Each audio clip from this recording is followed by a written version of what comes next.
দর্শক দেখতে পাচ্ছেন ইতিমধ্যে আমাদের বাংলাদেশ সংখ্যাগরিষ্ঠ কৃষক জনগোষ্ঠীকে সংগঠিত করার লক্ষ্যে সারা দেশে 3 মাস ব্যাপী ইউনিয়ন পর্যায়ে কৃষক সমাবেশ অংশ হিসাবে কুষ্টিয়া জেলার খোকসা উপজেলা সমাজপুর ইউনিয়ন কৃষক দলের উদ্যোগে আমরা দেখেছি আজকের এই শত শত প্রান্তিক কৃষকদের মাঝে ঢাকা কেন্দ্রীয় নেতা আমাদের মাঝে অবস্থান করেছে জনাব জুলফিকার আলী ভুট্টো।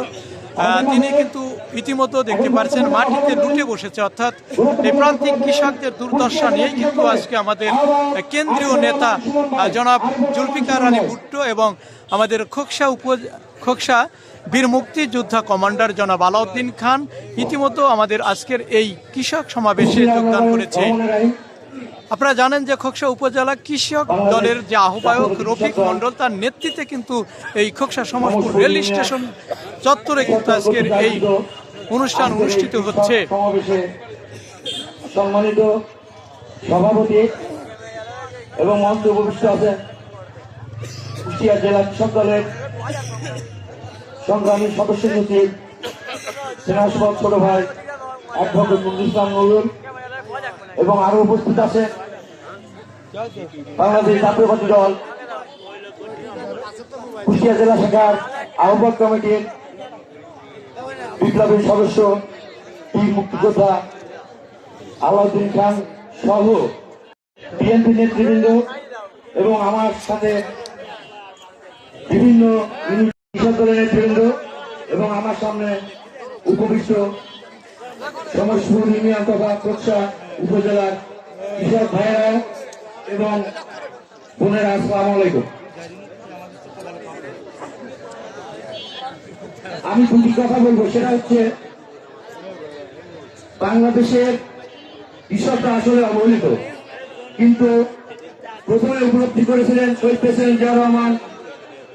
তারপরে সেই ধারাবাহিকতায় শহীদ প্রেসিডেন্ট জিয়াউর রহমানের সুযোগ্য সন্তান দেশনায়ক তারেক রহমান নিজে উপলব্ধি করেছেন এই বাংলাদেশের প্রত্যেকটা ইউনিয়নের সারা দেশের কৃষকদের যদি ভালো রাখা যায় তাহলে দেশ উন্নত হবে এবং আমাদের জীবনমান উন্নত হবে। সেই আলোকে আমাদের সারা বাংলাদেশের যারা জেলা কৃষক দলের নেতৃত্ব দিচ্ছে তাদেরকে দুবার ডেকে বিভিন্ন কর্মশালার মাধ্যমে আমাদেরকে বুঝিয়ে দিয়েছেন প্রতিটা ইউনিয়নে যে আমাদের কি করতে হবে। সেই উদ্দেশ্যে আমাদের এখানে আসা। আমাদের কৃষকদের যেমন হচ্ছে বীজ, সার সরকারিভাবে যে প্রণোদনা কৃষক ভাইদের জন্য দেওয়া হয় বিগত দিনে আপনারা কি পেয়েছেন? সেই জন্য আগামী দিনে জাতীয়তাবাদী সরকার যদি ক্ষমতায় আসে তাহলে আগে থেকে তারা একটা পরিকল্পনা হাতে নিয়েছে সারা বাংলাদেশের যারা কৃষক আছে তাদেরকে তাদের লিস্ট করে প্রত্যেকটা ইউনিয়ন ওয়ার্ড পর্যন্ত যেন যায় সেইটা মনিটরিং করার জন্য আমাদের জেলা নেতৃবৃন্দকে দায়িত্ব দিয়েছেন এবং আগামী দিনে কৃষকদের সরকারিভাবে যে সুযোগ সুবিধা দেওয়া হবে সেইগুলোর আমাদের পরিকল্পনা আছে। কৃষকদের কার্ড করা, এই কার্ড থাকলেই অটোমেটিকলি পাবে।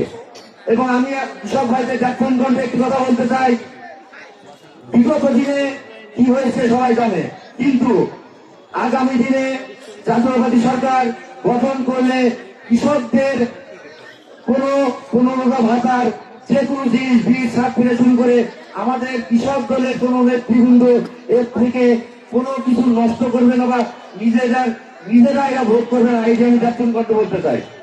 আর যদি এমন দু এক জায়গায় হয় তাহলে কৃষক ভাইরা আপনারা সেটা দৃষ্টি দিবেন এবং আপনারা আমাদের কুষ্টিয়া বা থানা নেতৃবৃন্দকে বলবেন আমি কথা দিচ্ছি আমাদের কৃষক দল সে করতে পারবে না। আর আমাদের মহিলা যারা কৃষি নিয়ে আছে মা বোনদের জন্য আমাদের বিএনপি থেকে একটা পরিকল্পনা আছে, তাদের জন্য বিভিন্ন পরিকল্পনা হাতে নিয়েছেন। ইনশাল্লাহ আগামী দিনে জাতীয় সরকার গঠন করলে আমরা কৃষকদের মাঝ থেকে মহিলাদের একটি ইউনিট বের করে এবং তাদের কিভাবে কাজে লাগানো যায় সেই পরিকল্পনা আছে আমাদের। পরিশেষে আমি একটি কথা বলতে চাই, আমাদের দেশে আসলে কৃষকরাই কিন্তু আমি মনে করি মূল।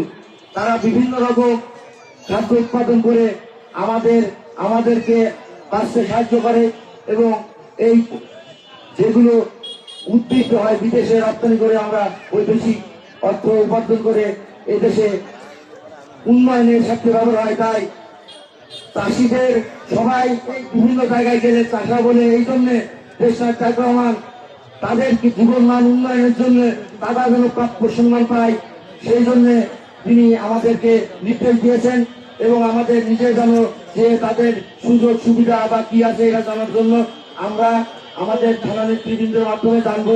জানার পরে আমরা সেগুলো লিখিত আকারে আমরা ঢাকাতে পাঠাবো।